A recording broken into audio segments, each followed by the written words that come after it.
Réunir les acteurs des chaînes de valeur agricole pour s'imprégner des technologies de pointe et les innovations capables de transformer leur système de production, c'est l'objectif recherché par cette 4e journée porte ouverte du Parc de technologie et d'innovation agricole tenu ce jeudi à Bamako. Le Parc de technologie qui est un espace dans lequel sont exposées les technologies et innovations de pointe des chaînes de valeur agricole. Mise en place sous forme de vitrine, nous offre l'occasion de partager des informations sur les technologies et innovations de pointe développées par la recherche et de recueillir également les besoins des acteurs en vue de faire des thèmes de recherche. Les inondations vécues cette année en disent long et constitueront sans doute un déclic pour d'autres types de recherche. En raison du contexte actuel de la grande variabilité du climat, le choix a été porté sur les technologies climato-intelligentes, nutrition sensible et genre sensible, en vue de leur adoption pour une meilleure résilience et l'amélioration des conditions de vie de nos populations, tout en créant des emplois pour les jeunes et les femmes. Le parc des technologies s'inscrit dans le cadre du projet Mise à échelle des technologies et innovations agricoles pour l'accroissement de la résilience des systèmes de production et des exploitations familiales en Afrique de l'Ouest TASPRO, du programme de résilience du système alimentaire en Afrique de l'Ouest PRSA et de l'initiative AIRICHA. Ce programme, TASPRO, destiné à promouvoir les technologies et les innovations agricoles, vise à renforcer la résilience des systèmes de production et à appuyer les exploitations familiales en Afrique de l'Ouest et du Centre. Le projet TASPRO, soutenu par la Suisse, s'appuie sur des partenaires d'envergure tels que le Conseil ouest et centrafricain pour la recherche et le développement agricole, le CORAF,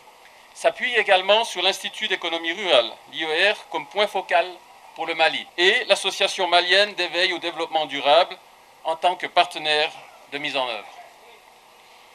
Ce programme a pour ambition de renforcer la sécurité alimentaire, nutritionnelle et économique de plus de 10 millions de personnes dans 5 pays. Je citerai d'abord les pays de l'AES, donc le Mali, le Burkina Faso et le Niger, ainsi que le Bénin et le Tchad. Au cours de cette rencontre, les responsables du parc de technologie et les porteurs de technologie ont fait le tour des innovations pour les expliquer aux participants leur origine et les raisons de leur choix. Nous venons de visiter ce parc que nous souhaiterons avoir en tout cas, au niveau de toutes les stations, les 6 stations de recherche au Mali. Là où j'ai été surtout émerveillé, ça c'est par rapport à l'aspect intégrateur. Vous savez, quand ils font la recherche, on tient compte de toute l'agriculture avec grand A, c'est-à-dire l'élevage, la pêche et puis le rendement, la production végétale.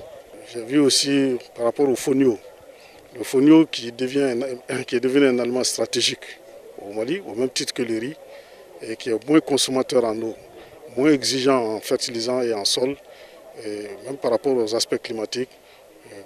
Je pense qu'ils sont déjà avancés là-dessus, mais nous avons quand même attiré leur attention sur le fait qu'il faut pousser un peu encore la recherche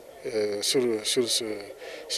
cette céréale pour nous permettre de faire en tout cas la contre-saison aussi. Les résultats attendus à la fin de la journée porte ouverte sont entre autres des demandes exprimées par certaines des technologies et innovations par les visiteurs, la disponibilité d'une liste informative des participants, l'appropriation par les parties prenantes des technologies et innovations promoteuses, ainsi que le recueil de leurs impressions.